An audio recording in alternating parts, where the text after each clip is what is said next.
does that mean to you? Culturally, religiously, jobs, Okay. career-wise, age-wise. Tell me about you. Oh, I was just curious. Okay, because that question comes from something about you or your dating preferences. Well, I mean, Hispanic Catholic, so I mean, that kind of narrows me down a lot. Well, like the couple that just told each other they loved each other. They were both raised Catholic, went to Jesuit schools, and this never has happened before. They both want to get married in the Catholic Church. Not that that's never happened, but to have it happen before the first date that they both said this on their questionnaires is very unusual for somebody to have thought about where they want the wedding, especially men. Men haven't thought that far usually. So I thought that was fascinating. The income level, the girls always want somebody who's at least at their income level or above professionally so that they're not supporting the man on the date and they have the same level of ambition and growth. Ethnically, we're not the most diverse state.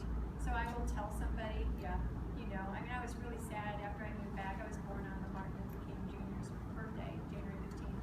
And so I was sad that we didn't vote for that holiday before I got here.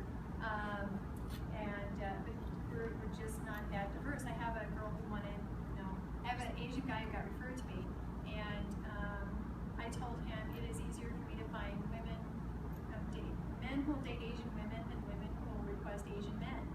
And but I've also had the same thing where I told Rona Jaffe, she wrote The Best of Everything in 1959. It was like the precursor to Sex and the City, and she's a redhead.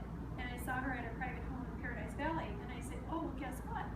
Because when you meet people, you want to establish rapport, like Paula was saying, build relationships, and she's a redhead. And I said, well, I've learned that more men will date redheaded women than women will date redheaded men. And she said, of course, we're more attractive. So the same thing I hear is the feedback about Asian men is more men will date Asian women in Arizona anyway than women will date Asian men. But I told a guy who preferred Asian women, he says, I went to all the services. They all tell me they can help. And I said, have you looked around? This is Maricopa County. We really don't have a plethora. If I were you, I would go to LA. I'm being honest. I was a finalist in the Ethics Awards this year with the Better Business Bureau because I'm going to tell you the truth. Because you're the one who has to show up and know that I was honest about him and I was honest with him about you so that you guys go, yeah, I'm really glad I came. Because there's nothing that you didn't want that I could have told you about just to get you. So the guy who got referred to me, he was also 5'7", half an Asian. And I've learned the hard way by asking lots of women, what's your height preference? Except for in this room, and this is really refreshing that you guys will date guys 5'8". His hair spiked, he's 5'8", but he is off the market. But I met him, and he was a hottie. I had no idea. He got referred by a girl who fell in love with the first guy that I introduced her to. So she sang my praises. You know, you didn't even have to ask; she would just tell you. She wanted to send everybody to me. So I meet him. He's a hottie, and he's got pecs. He's got these great jawbone structure, straight white teeth, this smile to die for, and the spiked hair. And I'm like, oh my God, you're a hottie. And he smiles, and I'm like, yes. But before I met him, I called the girl that I liked most. I was in my kitchen talking to him, taking notes, and I said, you know, before I agree to meet you, I want to make sure that I have a girl in mind that seems to fit what you are looking for. I want to make sure I have one girl that can say yes, or that would say yes if you were the right guy for her. And if one exists, then more than one exists. So I called her up. She said, Rosanna, I'm only 5'4". I have no problem with a guy 5'7" and have this good one down. That was the easier question. I said, how would you feel about dating a guy who's Asian? She said, I have no problem with that either. He's also raised in Australia, so he had a sexy Australian accent. You know, right? It's just not normal. He owned a winery there. He came from a royal family in Singapore. They don't mind me telling this because they've been married 7 years now. 8. They just went over 8 this month, and they're in Hong Kong right now.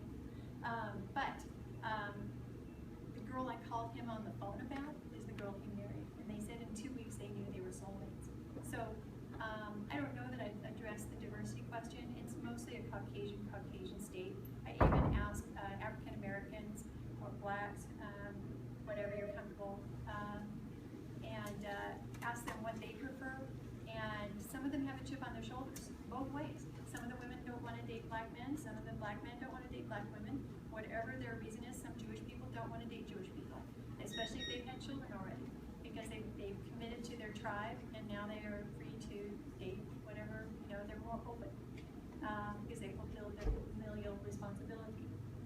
But there's no must. So the hardest thing to match has been an atheist. Somebody who does not believe in God is the hardest. And I will tell you right now, it's ridiculously hard to find somebody who does not believe in God who will date somebody who doesn't believe in God. That's the only thing that I would say is everything's narrow.